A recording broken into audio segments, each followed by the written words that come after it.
안녕하세요. 이화비 교수의 신간 읽기입니다.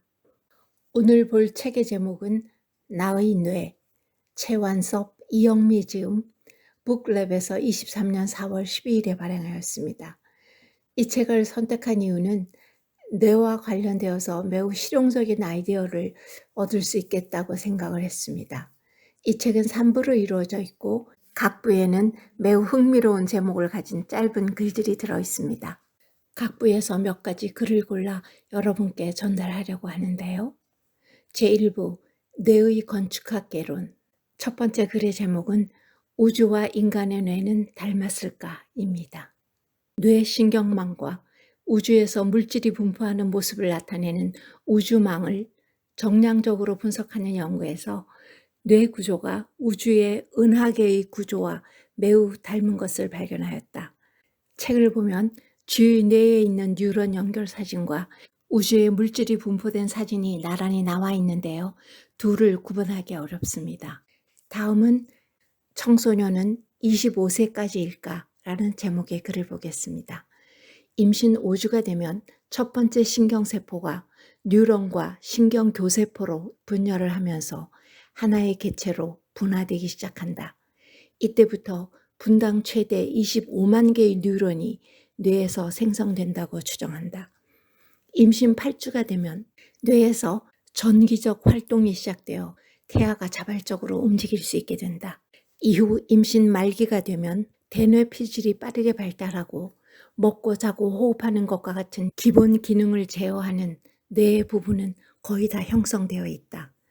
출생 후에 대뇌 피질에서는 초당 200만 개의 새로운 시냅스가 연결되면서 기억, 언어, 추론, 충동 제어 및 기타 능력을 제어하는 뇌 영역 전반에 효율적인 경로를 생성하게 된다. 여기서 시냅스란 각 뉴런의 사이사이에 약 20나노미터 정도 떨어진 작은 틈을 말합니다.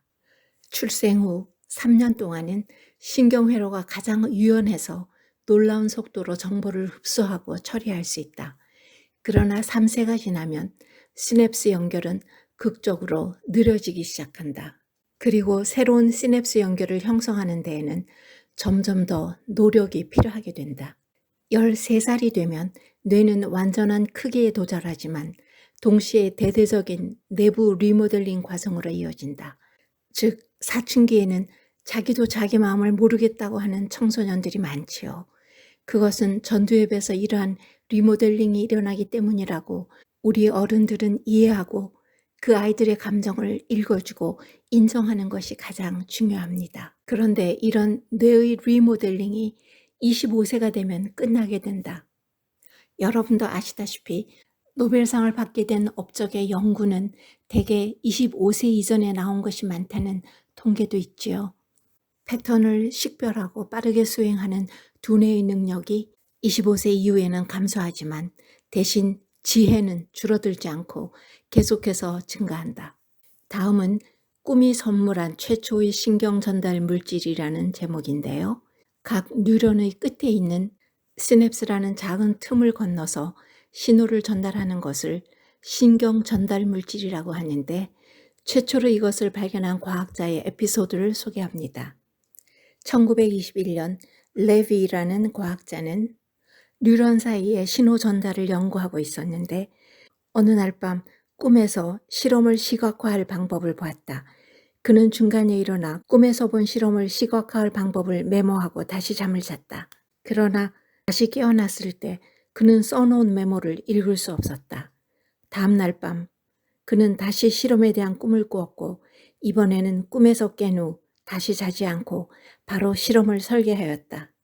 그리고 시냅스 사이에서 신호를 전달하는 것이 아세틸콜린이라는 것을 발견하였다. 일반적으로 신경 전달 물질과 호르몬을 혼용해서 사용한다. 이들은 화학적 메신저의 역할을 한다는 공통점을 가지고 있다. 그러나 신경 전달 물질은 신경계에서 생성되고 작용 시간이 약 0.0001초지만 호르몬은 내분비샘에서 생성되고 작용 시간이 약 수시간이라는 차이점이 있다. 그런데 일부 신경 전달 물질은 호르몬 기능이 있는 것으로 알려져 있다.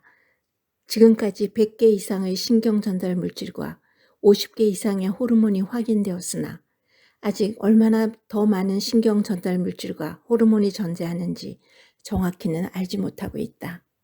그럼 제2부 호르몬과의 싸움에서 잠깐 보겠습니다. 작심삼일이라는 말이 왜 나왔을까라는 제목인데요. 아직 뇌가 완성되지 않은 유아기의 특성 중 하나로 흥미있는 것에 몰입하는 모습이 있다. 이는 기억, 학습 및 몰입에 도움을 주는 아세틸콜린의 분비와 관련이 있다. 유아기에는 큰 노력을 기울이지 않아도 아세틸콜린이 자동으로 분비된다. 이와 달리 아세틸콜린이 자동으로 분비되지 않는 성인은 새로운 것을 배우는 것에 먼저 경계심을 가진다. 즉, 성인은 새로운 것을 배우기 전에 먼저 스트레스 시스템이 켜지면서 아드레날린과 노르아드레날린이 분비된다. 오죽하면 작심삼일이라는 말이 나왔을까? 스크랜튼 대학의 연구에 따르면 새로운 것에 도전하는 계획을 세우고 목표를 달성하는 성인은 8%에 불과하다고 한다.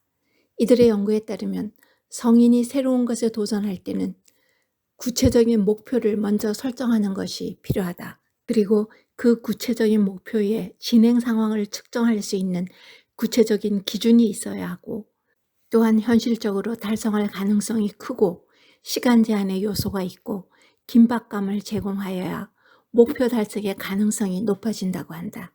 그리고 어린 아이들이 잘하는 몰입에 대해서는 성인도 몰입할 수 있으면 훨씬 더 행복도가 높아진다.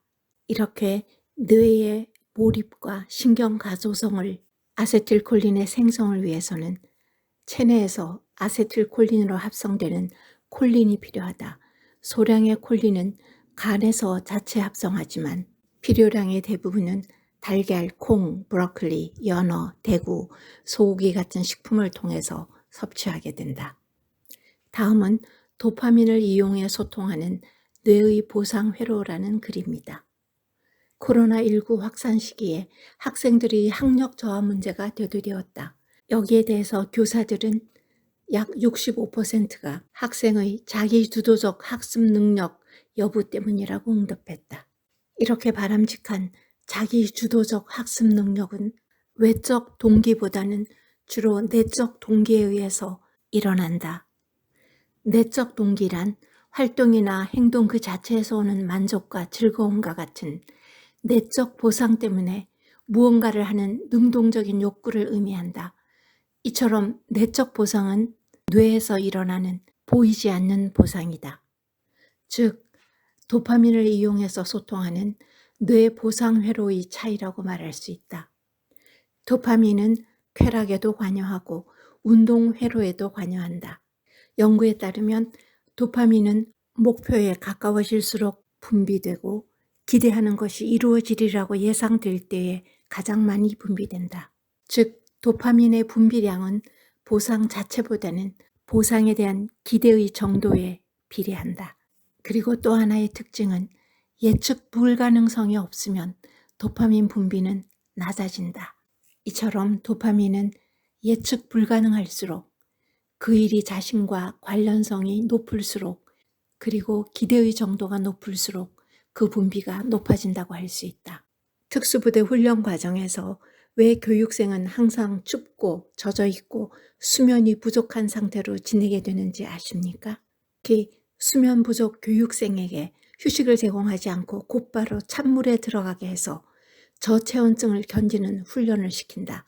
이렇게 하는 이유는 수면 부족 상태에서는 논리적 사고를 할 수 없기 때문에 특정 작업에 집중하려 하더라도 이를 통해 느끼는 스트레스가 상대적으로 작기 때문이라고 한다. 이를 이용해서 정상적인 상태에서는 불가능한 훈련에 도전할 수 있게 되고 이러한 훈련을 수행하고 달성했을 때 느끼는 성취감 때문에 교육생은 훈련을 포기하지 않는다고 한다. 이를 통해 교육생들은 훈련 과정에 의미를 부여하고 내적 보상을 통해서 목표를 추구할 수 있다는 자신감을 갖게 된다고 해요. 마지막 제3부 진짜 내 소원에서 잠깐 보겠습니다. 최근 한 연구에 따르면 행동은 뇌를 변화시킬 수 있다고 한다. 예를 들어 처음 스카이다이빙을 하기로 한 순간부터 우리의 마음은 모든 가능성으로 가득 차게 된다. 전에 한 번도 해본 적이 없는 새로운 경험에 대해서 우리의 뇌는 본질적으로 두려움을 가지게 된다. 그러나 스카이다이빙을 하는 순간 떨어지는 느낌이 훨씬 덜하고 공기 때문에 쿠션을 받는 느낌이 훨씬 더 크게 된다. 파란 하늘과 아래의 경치를 바라보면서 지금까지 두려워했던 것이 사라지며 느끼지 못하는 성취감을 얻게 된다. 두려움은 더 이상 극복해야 할 큰 장애물로 느껴지지 않고 무엇이든 할 수 있을 것 같은 기분이 들게 된다. 이처럼 행동을 통한 경험이 보상으로 연결되면 뇌도 변화한다는 것이다. 그러나 장기적으로 극심한 스트레스를 받으면 수명 단축과도 연관이 있다. 한 연구에서 스트레스 호르몬 수치가 매우 높게 유지된 암컷 원숭이가 매우 낮게 유지된 암컷 원숭이보다 수명이 25% 줄어드는 것을 발견했다고 한다. 따라서 건강에 악영향을 미칠 정도로 누적되기 전에 스트레스를 관리하는 것이 중요하다. 대표적인 스트레스 관리 방법으로는 마음 챙김, 운동, 그리고 호흡법이 있다. 규칙적으로 이 세 가지를 하는 사람들은 어려운 도전에 직면했을 때에도 스트레스를 덜 받는 경향이 있는 것으로 연구되었다. 여기서 호흡법의 1단계는 5초에서 8초 동안 숨을 들이쉬고 2단계는 3 내지 5초 동안 숨을 참았다가 3단계는 천천히 숨을 내쉬는 방법이다.